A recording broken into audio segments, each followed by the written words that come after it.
मैं हूं प्रशांत चौहे। खतरनाक कोरोना के खिलाफ ये जंग लगातार जारी है, लेकिन इसमें हम सबकी भी तो जिम्मेदारी है। और जिम्मेदारी ये कि हम कोरोना नियमों का पालन जरूर करें, फिजिकल डिस्टेंसिंग बनाकर रखें, बार बार हाथ साफ करें, और सबसे ज़्यादा ज़रूरी है ये मास्क लगाकर हम ज़रूर रखें। ये इस मास्क के लिए ही न्यूज़ 18 ने बाकायदा एक मुहिम भी शुरू की है, #मास्क पहनो इंडिया। ये मास्क हम तब तक ना उतारें जब तक ये तय ना कर लें कि हम लोगों से बिल्कुल अलग सुरक्षित हैं, जैसे इस वक्त हम स्टूडियो में मौजूद हैं। क्योंकि कोरोना के खिलाफ लड़ाई में इस वक्त ये मास्क ही सबसे बड़ा हथियार है। और कोरोना से ही जुड़ी एक बेहद अहम खबर इस वक्त की। कोरोना के मामले दिल्ली में लगातार कम हुए और लॉकडाउन में राहत देते हुए दिल्ली में सोमवार से शर्तों के साथ अब बाजार और मॉल के साथ साथ छोटी दुकानों को खोलने की भी इजाजत दे दी गई है। दिल्ली में बाजार सुबह 10 बजे से रात 8 बजे तक ऑड इवन नियम के तहत खुलेंगे, यानी एक दिन ऑड नंबर वाली दुकानें और दूसरे दिन इवन नंबर वाली दुकानें खुलेंगी। इसके अलावा दिल्ली में दफ्तरों को भी 50% कर्मचारियों के साथ खोलने की इजाजत दे दी गई है। दिल्ली मेट्रो में की सेवाएं भी सोमवार से शुरू हो जाएंगी, लेकिन मेट्रो 50% यात्रियों के साथ ही चलेंगी। ई कॉमर्स से भी सोमवार से दिल्ली के लोग खरीदारी कर सकेंगे।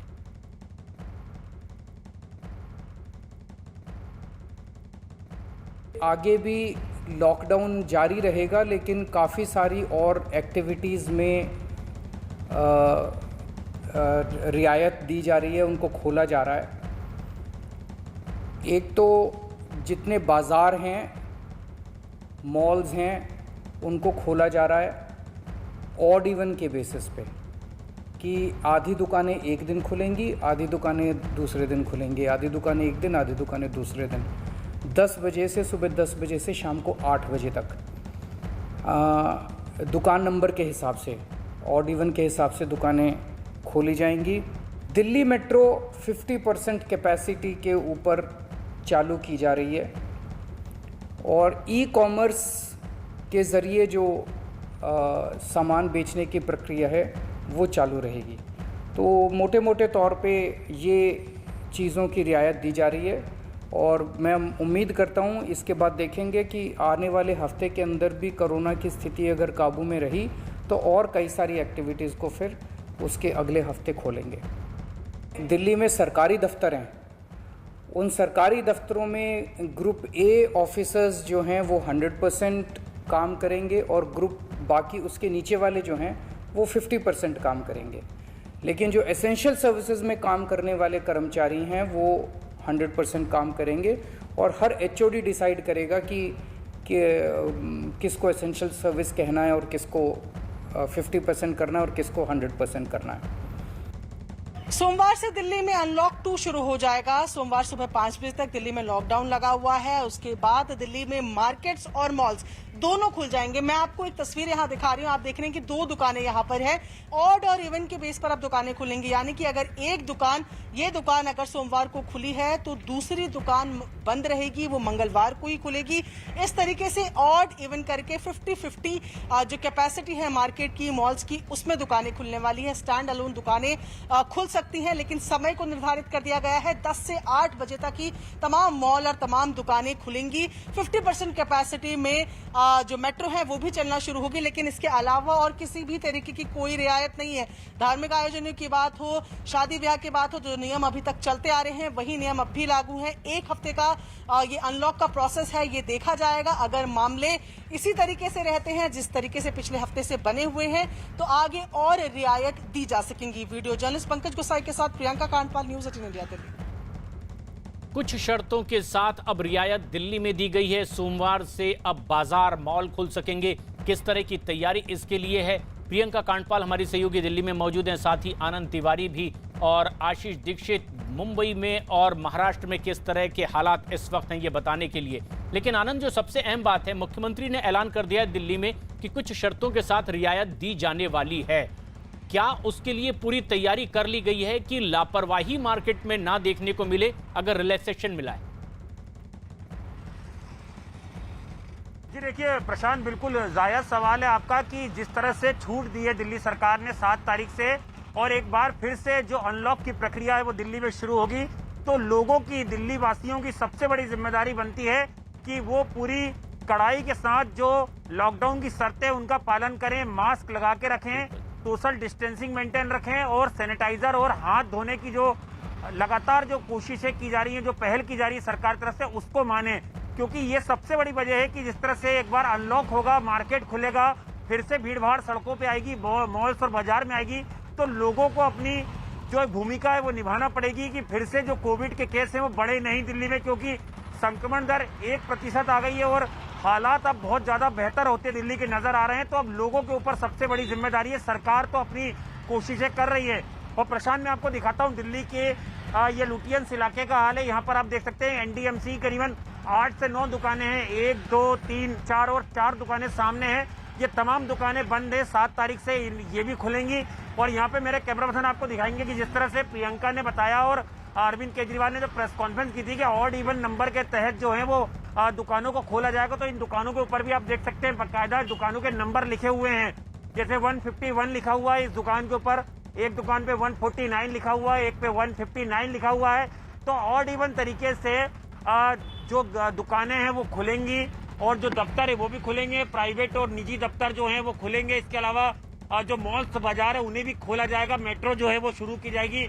अब लोगों की सबसे बड़ी जिम्मेदारी है प्रशांत की वो कोरोना नियमों का पूरी तरह से पालन करें और जो ढील दी जा रही है सरकार की तरफ से उसका कहीं ना कहीं फायदा ना उठाएं और अपनी जो जिम्मेदारी है उससे पीछे ना हटे। क्योंकि जिस तरह से कुछ शर्तों के साथ अनलॉक होने वाला 7 तारीख से, अगर केस बढ़ते हैं तो फिर दिल्ली में लोगों को कोविड से एक बार फिर से जूझना पड़ेगा, क्योंकि केस अब बहुत ज्यादा कम हो गए हैं और जिस तरह के हालात बीच में खराब हुए थे जी, वो स्थिति फिर से ना आए। इसलिए लोगों की सबसे ज्यादा भूमिका देखने को होगी और लोग किस तरह से अपनी जिम्मेदारी का निर्वहन करते हैं। जी बिल्कुल। और दिल्ली में बाजारों, मॉल और दुकानों को खोलने का ऐलान होने से लोग तो खुश हैं, लेकिन दिल्ली के लोगों को उम्मीद ये भी है कि एक बार फिर से उनकी जिंदगी तेजी से पटरी पर लौटेगी और कामकाज और कारोबार फिर एक बार उनका शुरू हो सकेगा। 1.5-2 महीने हो गए जी, 15-20 दिन तो ये था कुछ पैसे थे तो खाया पिया, अब तो पैसे भी खत्म हो गए, बहुत बुरी हालत हो रही है। इन लोगों में खुशी भी तो होगी ना आपकी, भाई काम धंधा कुछ तो मिलेगा। घर में बैठे बैठे खाली हो गए, खर्चे पानी सब तरस रहा है। जी हम लोग तो बहुत खुश हैं सर, हम लोग बहुत परेशान हुए हैं। इस दौर में कैसे कैसी ज़िंदगी गुजारी वो हम ही जानते हैं। प्रियंका कांडपार हमारी सहयोगी लगातार हमारे साथ बनी हुई है। प्रियंका, वो लोग तो खुश हैं, खुशी जाहिर भी कर रहे हैं कि दुकानें बंद थी लेकिन अब एक बार फिर से अनलॉक की प्रक्रिया शुरू हुई है, लेकिन क्या साथ ही साथ इन्हें कुछ नियम बताए गए हैं कि इनकी भी क्या जिम्मेदारी बनती है एक दुकानदार के नाते, ताकि उनका योगदान हो, कोरोना के मामले और ना बढ़े? जी बिल्कुल, जिस तरीके से अभी जो शुरुआत की गई है जहां पर ये कहा जा रहा है कि ऑड इवन नंबर से जो दुकानें हैं वो खोली जाएंगी, साथ ही ये भी पहले ही अनलॉक में बता दिया गया है कि कोविड प्रोटोकॉल को फॉलो करना है। जैसे जो इंडस्ट्रीज पहले खोली गई, कंस्ट्रक्शंस की हो या फैक्ट्रीज की हो, वहां पर मैंडेटरी किया गया कि जो तमाम वर्कर्स आ रहे हैं, लेबर्स आ रहे हैं, उनका आप टेम्परेचर चेक करें, आप उनको जो सैनिटाइज है वो उनको करवाएं और यही तमाम चीजें जो हैं। हालांकि मार्केट एसोसिएशन ये पहले से ही कहती आ रही हैं पिछले अनलॉक के दौरान से ही कि वो पूरे जो कोविड प्रोटोकॉल है उसको फॉलो करेंगे। सोशल डिस्टेंसिंग को देखिए, आप मैं कनॉट प्लेस में अभी मौजूद हूं तो यहाँ पर आपको ये स्टिकर्स दिख रहे हैं लगाए हुए, जहां पर सोशल डिस्टेंस मेंटेन करने के लिए लगाए हुए हैं कि इतने इतने गैप्स में ही लोगों को चलना है। तो ये सब तैयारियां तो पहले से ही बाजारों में थी, लेकिन लोग इसमें ढील बरत रहे थे।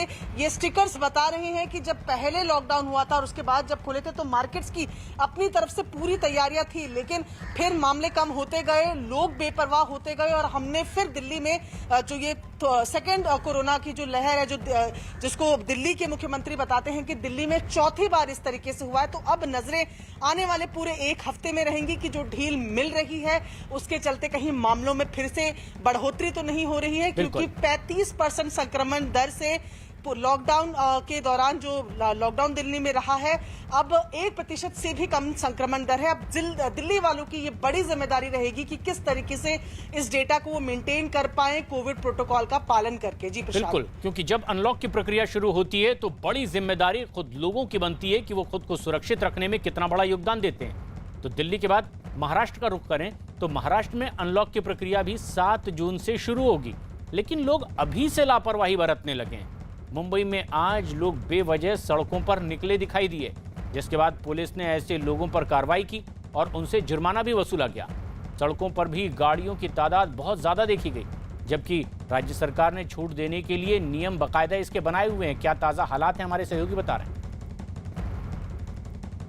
महाराष्ट्र में जो कोरोना कर्फ्यू है उसको 15 जून तक बढ़ा दिया गया है और जब से जो खबर है वो मुंबई का को मिली है तो मुंबई का अपनी मनमानी करते नजर आ रहे हैं। वो बेवजह मुंबई की सड़कों पर घूमते नजर आ रहे हैं, जिसके चलते जो मुंबई पुलिस है वो एक्शन में आ गई है। इस वक्त मैं मुलुंड के टोल नाका पे मौजूद हूँ और मैं आपको यहाँ का नज़ारा दिखाना चाहती हूँ। यहाँ पे जो मुंबई पुलिस है वो एकदम एक्शन में है। यहाँ से जो भी 2 व्हीलर या 4 व्हीलर जा रही है, मुंबई पुलिस उनसे रोककर उनसे सवालात कर रही है कि आखिरकार वो घर से बाहर क्यों निकले।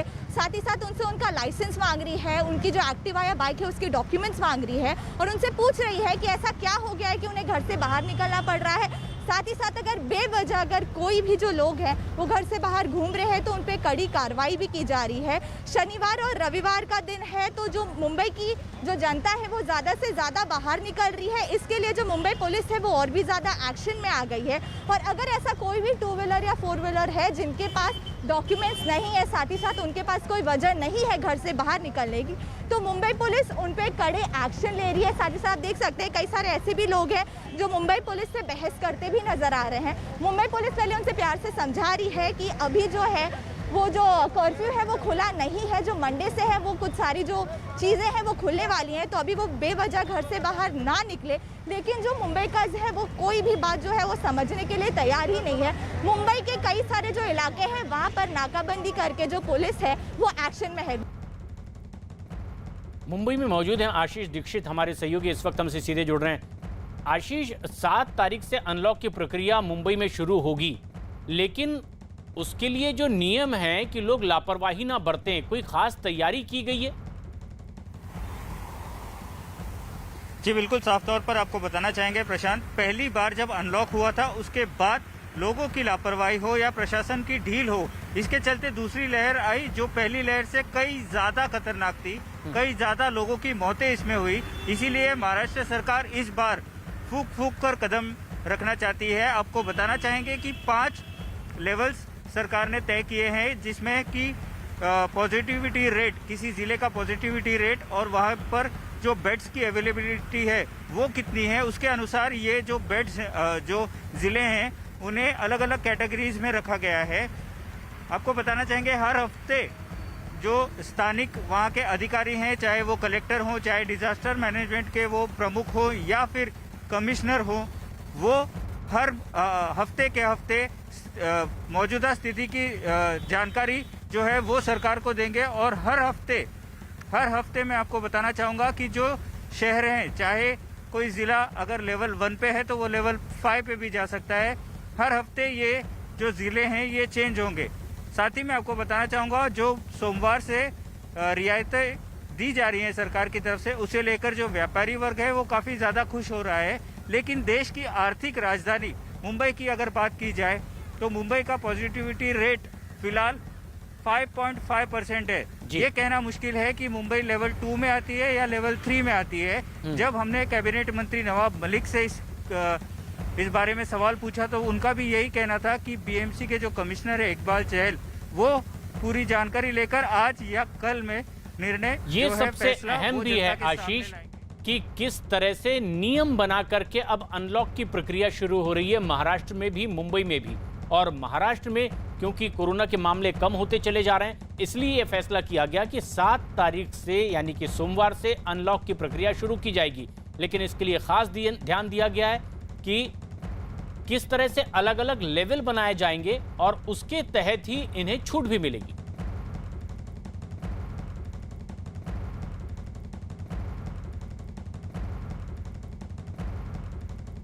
सबकी नज़रें मुंबई, जो देश की आर्थिक राजधानी है, उस पर हैं कि मुंबई किस लेवल पे आता है और यहाँ अनलॉकिंग की प्रक्रिया पूरी तरीके से कब शुरू हो पाएगी। देखिए, कमिश्नर साहब इसको लेके ऐलान करेंगे सोमवार से, अभी रविवार का दिन है।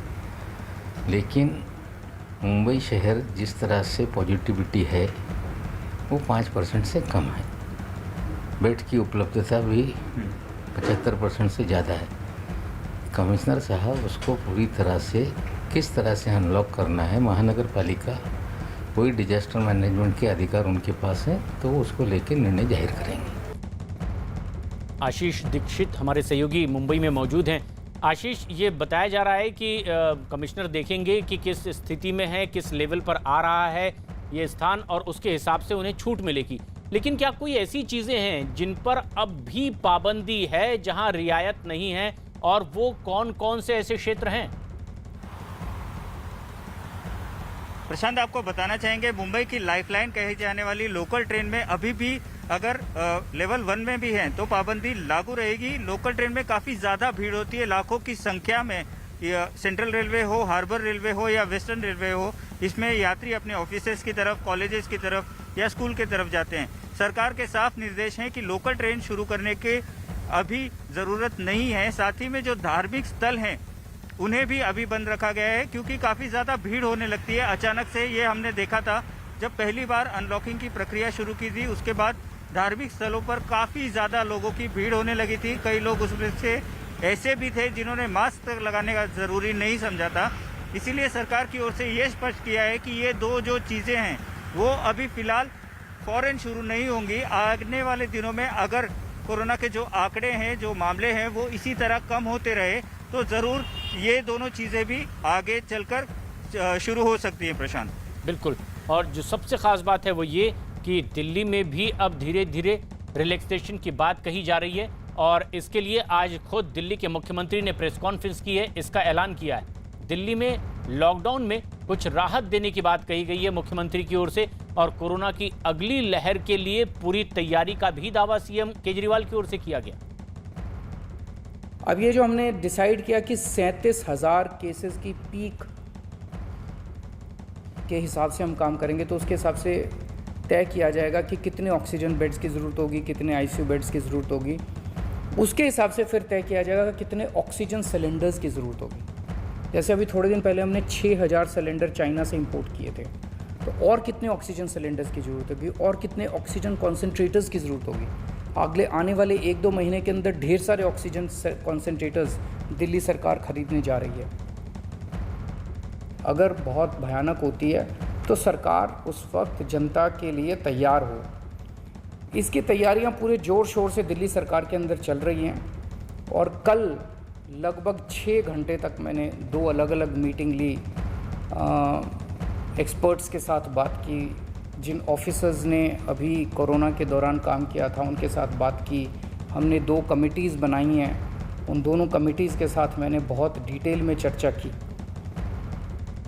प्रियंका कांडपाल हमारी सहयोगी लगातार हमारे साथ बनी है। प्रियंका, अरविंद केजरीवाल ये कह रहे हैं कि तीसरी वेव अगर आती है जिसकी आशंका जाहिर की जा रही है, तो उसकी हम तैयारी कर रहे हैं। 3 लैब भी बनाए जा रहे हैं जिसमें ये जांचा परखा जाएगा कि ये कौन सा वेरिएंट है, इससे कैसे निपटा जाएगा, कौन सी दवाइयाँ देना मुनासिब है, इसके लिए टास्क फोर्स का गठन किया गया है। लेकिन क्या ये जो 3rd वेव है ये कब तक आ सकती है, इसके आकलन के लिए कोई मैकेनिज्म तैयार किया गया है ताकि अपने इंतजाम दुरुस्त हों, मुकम्मल हों?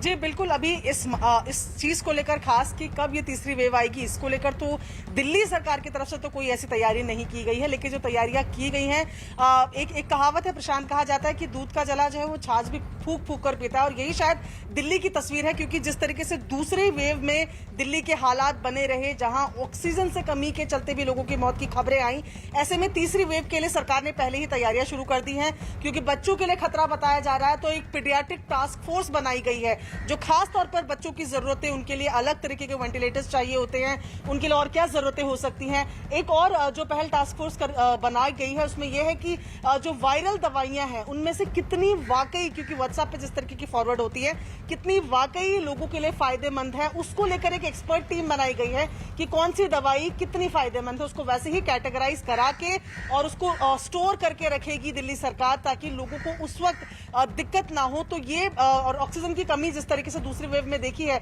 वो इस बार ना हो, उसकी तैयारी की जा रही है। 64 ऑक्सीजन प्लांट दिल्ली में लग रहे हैं। इसके अलावा स्टोरेज की कैपेसिटी को बढ़ाया गया है। इंद्रप्रस्थ गैस के साथ एक कोलैबोरेशन में ऑक्सीजन प्लांट रखाया जाएगा जो बहुत कैपेसिटी में ऑक्सीजन सप्लाई कर पाएगा। तो तीसरी वेव में किसी भी तरीके की चूक ना हो उसकी कोशिश करने की सरकार कोशिश कर रही है, क्योंकि दूसरी वेव से दिल्ली को बहुत बड़ा, दिल्ली ने बहुत कुछ खोया है, दिल्ली में बहुत नुकसान देखा है। ऐसे में फिलहाल एहतियातन तरीके से जो दिल्ली की सरकार है वो कोशिश कर रही है कि तीसरी वेव के लिए तैयारी की जा सके, लेकिन उससे भी अहम फिलहाल प्रशांत ये है कि ये दूसरी वेव का खतरा पूरी तरह दिल्ली से अभी टला नहीं है। ऐसे में जो अनलॉक की प्रोसेस शुरू की जा रही है वहां फिर से लोगों की जिम्मेदारी बढ़ गई है। अब जी प्रशांत, जबकि अनलॉक की प्रक्रिया शुरू हो रही है तो जिम्मेदारियां लोगों को भी अपनी निभानी होगी, लेकिन वैक्सीनेशन अभियान जहां जोरों पर है वहीं वैक्सीनेशन को लेकर आरोप प्रत्यारोप की भी सियासत गरमा रही है।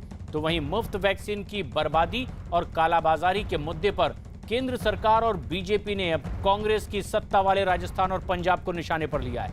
राजस्थान सरकार ने फंड ना होने की दलील देते हुए केंद्र से मुफ्त वैक्सीन की मांग की, जिस पर बीजेपी ने जयपुर में 300 करोड़ से भी ज्यादा के फंड वाले विधायकों के बन रहे लग्जरी फ्लैट के प्रोजेक्ट पर सवाल खड़े किए। तो वहीं दूसरी ओर बीजेपी ने पंजाब सरकार पर वैक्सीन की कालाबाजारी के आरोप लगाते हुए बड़ा हमला बोला है। इसके बाद बैकफुट पर आते हुए पंजाब सरकार को केंद्र से सस्ते दामों पर मिली वैक्सीन को निजी अस्पतालों को महंगे दामों पर बेचने का अपना फैसला वापस लेना पड़ा। और ऐसे में जबकि राष्ट्रीय स्तर पर यह चर्चा का विषय बना, बीजेपी ने सोनिया गांधी और राहुल गांधी से इस मुद्दे पर जवाब मांगा कि 400 रुपए की ये वैक्सीन जो खरीदी जा रही थी, जो जनता को मुफ्त में लगनी थी, वो प्राइवेट अस्पतालों को क्यों बेची अमरिंदर सरकार ने और 1560 रुपए में क्यों लगाई गई। पंजाब ही नहीं लेकिन राजस्थान में भी वैक्सीन पर सियासी जंग जारी है। राजस्थान सरकार ने केंद्र से 18 से 44 साल के लोगों के लिए मुफ्त वैक्सीन देने की मांग की और इसके लिए राजस्थान के सभी जिला मुख्यालयों पर कांग्रेस विधायकों ने राष्ट्रपति के नाम ज्ञापन सौंपा है, लेकिन बीजेपी ने इसे नौटंकी करार दिया है और गहलोत सरकार पर जमकर हमला बोला है। बीजेपी ने आरोप लगाया कि राज्य सरकार अपनी नाकामियां छिपाने के लिए ज्ञापन देने का ये नाटक कर रही है। बीजेपी नेता सतीश पूनिया ने कहा कि एक तरफ तो राजस्थान सरकार वैक्सीन के लिए फंड न होने का रोना रो रही है, तो वहीं दूसरी तरफ विधायकों के लिए बनाए जा रहे आवास पर करोड़ों रुपए खर्च कर रही है राजस्थान सरकार। जिसमें बीजेपी ने आरोप लगाया तो कांग्रेस ने इसमें सफाई दी। राजस्थान के शिक्षा मंत्री गोविंद सिंह डोटासरा ने कहा कि विधायकों के लिए बनाए जा रहे इस आवास की परियोजना का वैक्सीनेशन कार्यक्रम पर कोई असर नहीं पड़ेगा।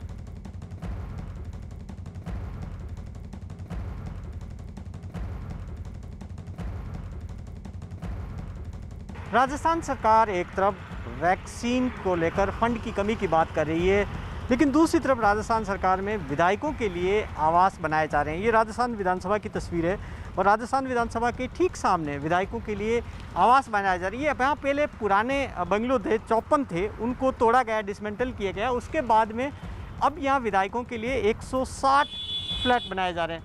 ये 4 बेडरूम फ्लैट्स हैं विधायकों के लिए, जिसमें आप देख सकते हैं कि 4 बेडरूम फ्लैट्स हैं। अभी कंस्ट्रक्शन का काम चल रहा है। इस वक्त तो शुरुआत हुई है कंस्ट्रक्शन की।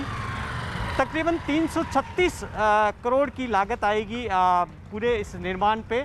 यहाँ पर सभी सुविधाएं यहाँ पर लगभग उसमें दी जाएगी और ठीक विधानसभा के सामने काफ़ी लग्जरी फ्लैट्स होंगे, जिनके लिए राजस्थान आवासन मंडल इस वक्त इन फ्लैट्स को बना रहा है।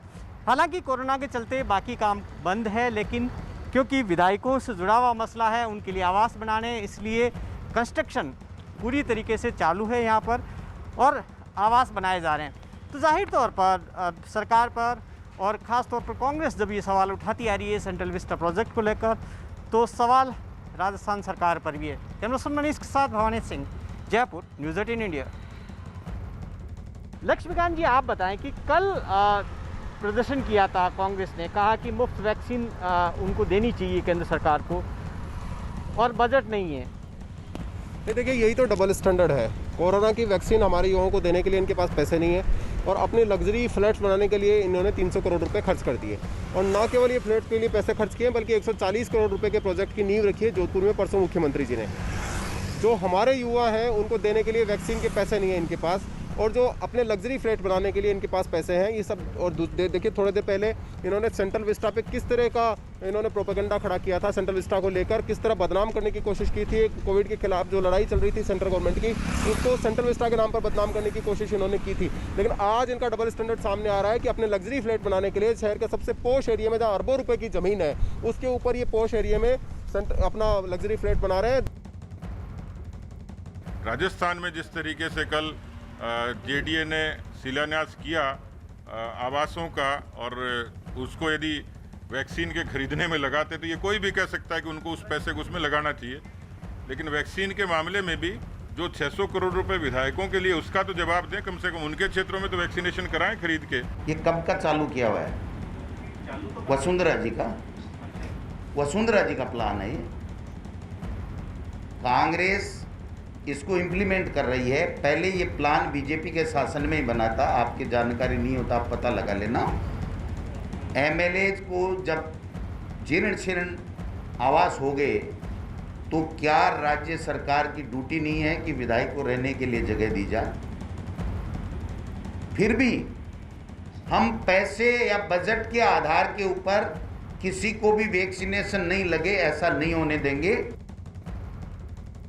मुफ्त वैक्सीन की मांग कर रही राजस्थान सरकार पर केंद्र ने वैक्सीन बर्बादी का आरोप लगाया, तो इस पर राजस्थान सरकार की ओर से स्वास्थ्य मंत्री रघु शर्मा ने सफाई भी दी। 44 आयु वर्ग के बीच के जो लोग हैं उनमें हमारा वेस्टेज 0 है, और 45 साल से अधिक के लोगों का वेस्टेज हमारा 2% है। भारत सरकार ने भी 10% वेस्टेज को अनुमति किया है, और राष्ट्रीय औसत 6% का है वेस्टेज का। तो इस हिसाब से कोविड वैक्सीनेशन में राजस्थान देश भर में नंबर 1 स्थान पे है। राजस्थान में कोरोना की वैक्सीन की बर्बादी को लेकर विपक्ष ने गहलोत सरकार पर बड़ा हमला बोला है।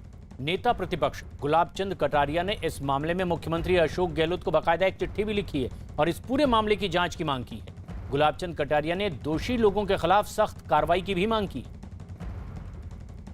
कटारिया साहब, राज्यपाल ने जांच के आदेश दिए जो वैक्सीन के वेस्टेज को लेकर। दूसरी तरफ राजस्थान सरकार तो कह रही है कि मुफ्त वैक्सीन उनको मिलनी चाहिए जो सेंट्रल गवर्नमेंट की होती है। देखो, मैं सोचता हूँ कि राजस्थान की सरकार जिस मुफ्त वैक्सीन की बात कर रही है, मैं उनसे जानना चाहता हूँ कि आपने दिल्ली में स्वास्थ्य मंत्री की मीटिंग में विभिन्न राज्यों की तरफ से आपने क्या मांग रखी थी कि हमें भी कुछ आज़ादी दी जाए, हमें भी कुछ वैक्सीनेशन करने का अधिकार दें, और उसी के तहत निर्णय हुआ कि 18 प्लस को आप करेंगे और 45 से ऊपर केंद्र करेगा। और आपने ये 3000 करोड़ रुपए की राशि इसके लिए क्यों रखी? फिर इसके अगेंस्ट में आपने 50 करोड़ रुपया इन कंपनियों को जमा क्यों कराया? अगर आप पहले ही दिन से ये स्टैंड लेते कि हमको नीचे के 18 से प्लस वालों को भी मुफ्त वैक्सीन लगानी है, तो आपकी पहले दिन ही ये मांग होनी चाहिए। आज आप इतने समय बाद जब आपने 1 मई के दिन वैक्सीनेशन शुरू भी कर दिया और थपथपी अपने पीठ पे लगा रहे हैं कि हमने राजस्थान ने 1 तारीख को शुरू कर दिया, तो अब मांगने का आपका अधिकार क्या है? साथ ही केंद्रीय मंत्री अनुराग ठाकुर ने कांग्रेस शासित राज्यों में कोरोना वैक्सीन की बर्बादी को दुर्भाग्यपूर्ण बताया है। उन्होंने कहा है कि राजस्थान में काफी मात्रा में वैक्सीन कूड़े में फेंक दी गई और ये जनता के साथ विश्वासघात है और जनता इन्हें कभी माफ नहीं करेगी। जब देश के लोग जान बचाने के लिए सोच रहे हैं, कांग्रेस की सरकारें पैसा बनाने के लिए सोच रही हैं। पीएम केयर्स के माध्यम से जो वेंटिलेटर पहले दिए गए, पंजाब में मिट्टी खाते रहे, इस्तेमाल नहीं किए गए। राजस्थान के भरतपुर में देखा गया कि किस तरह से किस तरह से प्राइवेट अस्पतालों को दे दिया गया। और अब नहीं, जो राहुल गांधी जी कहते थे वैक्सीनेशन कहाँ गई, राहुल गांधी जी राजस्थान में कचरे के ढेर में कांग्रेस की सरकार ने फेंक दी, गड्ढों में गाड़ दी गई, लेकिन गरीब जनता को आपकी सरकार ने नहीं दी। राजस्थान ही नहीं बल्कि पंजाब सरकार पर भी कई गंभीर आरोप लगे कि जो मुफ्त वैक्सीन थी 400 रुपए में खरीदी गई, वो 1560 रुपए लगाकर प्राइवेट अस्पतालों में उन्हें खरीदनी पड़ी है। और इस भारी विरोध और फजीयत किरकिरी के बाद पंजाब सरकार ने निजी अस्पतालों को वैक्सीन बेचने का फैसला वापस लिया है। साथ ही साथ पंजाब सरकार ने निजी अस्पतालों से सप्लाई की गई वैक्सीन को लौटाने के लिए भी कहा है।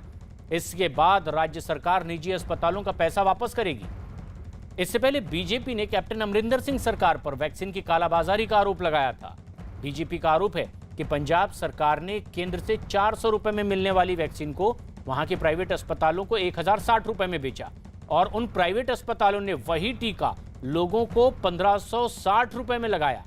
बीजेपी ने इसे पंजाब सरकार की 1-2 का 4 पॉलिसी बताते हुए उन्हें निशाने पर लिया।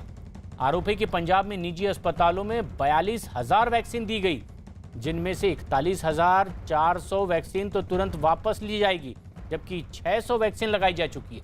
पंजाब सरकार ने यह फैसला विवाद के बाद पलट दिया है। प्राइवेट हॉस्पिटल को फैसला किया अपना डोजी देने का, वैक्सीन देने का, वो हमारे सीएम साहब को सामने मैंने रखा कि ऐसे ऐसे करके ये बात हो रही है, तो उन्होंने इमीडिएटली इसके ऊपर इसका संज्ञान लेते हुए बोला कि इस चीज़ को करो और जो फैसला आपने लिया है उसको वापस लो। बेकायदा जो डोज जिनको सप्लाई की यदि वैक्सीन दी गई है वो सारी उसे वापस लेकर अपने स्टोर में लाओ। और जो हमारा बजट सेशन था उसमें सबसे पहले उन्होंने बोला सबको ये वैक्सीन फ्री लगाई जाएगी, तो फ्री लगाने का हमारा जो फैसला वो अटल है। पंजाब सरकार के स्वास्थ्य मंत्री ने इसका ऐलान किया कि सीएम का आदेश है कि यह फैसला वापस लिया जाए, तो विपक्ष ने उन्हें फिर घेरा और ऐसे में केंद्रीय मंत्री अनुराग ठाकुर ने आरोप लगाया कि आपदा में भी कांग्रेस अवसर खोना नहीं चाहती। उन्होंने वैक्सीन की कालाबाजारी को शर्मनाक बताते हुए इस पूरे मामले पर सोनिया गांधी और राहुल गांधी से जवाब मांगा। पंजाब सरकार ने सोच समझकर ये पहला 80,000 पीस का जो ऑर्डर निकाला तो उसमें कम से कम 2,64,00,000 रुपया कमाया, मुनाफा कमाया। और समझिए अगर ये 8 करोड़ वैक्सीन ले जाते तो कितने करोड़ का घोटाला होता।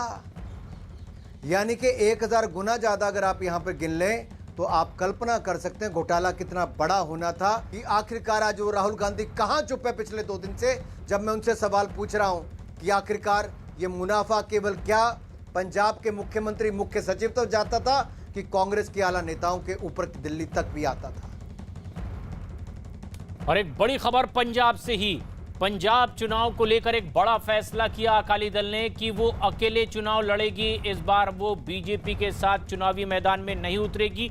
ऐसे भी वो संबंध तोड़ते हुए केंद्रीय कैबिनेट से अलग हो गई थी, एनडीए से अलग होने का फैसला, लेकिन अब अकाली दल ने ऐलान कर दिया है कि वो इस बार अगला चुनाव बीजेपी के साथ नहीं लड़ने जा रही है। अकेले अकाली दल पंजाब में चुनाव लड़ेगी कांग्रेस की सत्ता के खिलाफ। दरअसल इस बात की कोशिश वो बहुत पहले से भी कर रही थी कि एनडीए से अलग होने के बाद कैसे वो अपने दम पर वहां आगे बढ़े, लेकिन बीजेपी के साथ अकाली दल का ये अलायंस पुराने एनडीए के घटक दलों में से सबसे एक प्रमुख दल था, लेकिन अब उसने ऐलान कर दिया है कि अगला चुनाव वो अकेले लड़ेगी, बीजेपी के साथ नहीं। पंकज कपाही हमारे सहयोगी फोनलाइन पर मौजूद हैं। पंकज, अकाली दल का ये ऐलान क्या किसी बातचीत के बाद या उन्होंने अपना पक्ष साफ तौर पर रख दिया है और बीजेपी को भी इसमें कोई इंटरेस्ट नहीं? देखिए, 3 खेती कानूनों को लेकर सबसे पुराना अलायंस पार्टनर जो है वो अकाली दल था बीजेपी का, लेकिन 3 कानूनों के विरोध में अलायंस जो है वो तोड़ दिया था। मंत्रिमंडल में हरसिमरत कौर बादल थी, वो उन्होंने इस्तीफा दे दिया था और ये कहा था कि किसानों के साथ अकाली दल जो है वो खड़ा है। और ऐसे में बीजेपी के साथ चुनाव लड़ने को लेकर जब भी सुखबीर बादल से पूछा जाता था कि क्या आगे अगर तीनों खेती कानून रद्द कर दिए जाते हैं तो क्या बीजेपी के साथ चुनाव लड़ेंगे, तो यही सुखबीर सिंह बादल की तरफ से साफ कर दिया गया है कि बीजेपी के साथ उनका रास्ता पूरी तरह से टूट चुका है, रास्ते अलग अलग हो चुके हैं और अकेले चुनाव लड़ेंगे। हालांकि अकाली दल की बातचीत जो है वो बीएसपी के साथ चल रही थी। बीएसपी क्योंकि पंजाब में सबसे ज्यादा वोट बैंक जो है वो दलित वोट बैंक है और लगभग 39% जो है वो दलित वोट बैंक, तो बीएसपी के साथ अकाली दल की बातचीत जरूर चल रही थी। लेकिन अब जब सुखबीर बादल जो अकाली दल के अध्यक्ष हैं और मेंबर पार्लियामेंट हैं फिरोजपुर से, उन्होंने साफ शब्दों में कहा है कि 117 से 117 सीटें जो पंजाब की 2022 में चुनाव की हैं वो अकाली दल अकेले अपने दम पर चुनाव लड़ेगा। किसी के साथ जो है वो अलायंस करके जो है वो चुनाव बड़ा फैसला अकाली दल ने कर लिया है कि अगला जो चुनाव होने जा रहा है वो अपने दम पर अकेले ही लड़ने जा रहे हैं, बीजेपी के साथ किसी तरह से कोई बातचीत नहीं।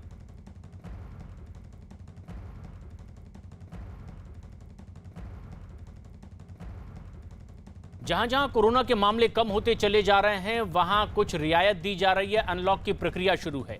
एक तरफ तो सरकार लोगों को राहत देते हुए लगातार लॉकडाउन में ढील दे रही है, तो वहीं दूसरी तरफ कुछ लोग ऐसे भी हैं जो नियमों को मानने को ही तैयार नजर नहीं आते। दो तस्वीरें इस वक्त आप देख रहे हैं, बलिया की और गाजियाबाद की। पहली तस्वीर उत्तर प्रदेश के बलिया की है। वहां एक लड़के ने अपने दोस्तों के साथ मिलकर तलवार से केक काटा है, अपना जन्मदिन मनाया। जन्मदिन के जश्न में कोरोना नियमों की धज्जियां उड़ाई गई है। जन्मदिन की पार्टी देने वाले लड़के ने गाड़ी की छत पर चढ़कर तलवार से केक काटा, जबकि आसपास मौजूद उस पार्टी में जश्न में किसी ने भी मास्क नहीं पहना, यानी कोरोना नियमों की धज्जियां उड़ाई गई। और दूसरी तस्वीर आप देख रहे हैं, राजधानी दिल्ली से ही लगा हुआ उत्तर प्रदेश का जिला गाजियाबाद, यहां से ये सामने आई। पाबंदी के दौरान भी एक स्विमिंग पूल में 100 से ज्यादा लोग नजर आ रहे हैं। इन लोगों ने ना तो कोरोना नियमों का ख्याल रखा, ना ही जान की परवाह की।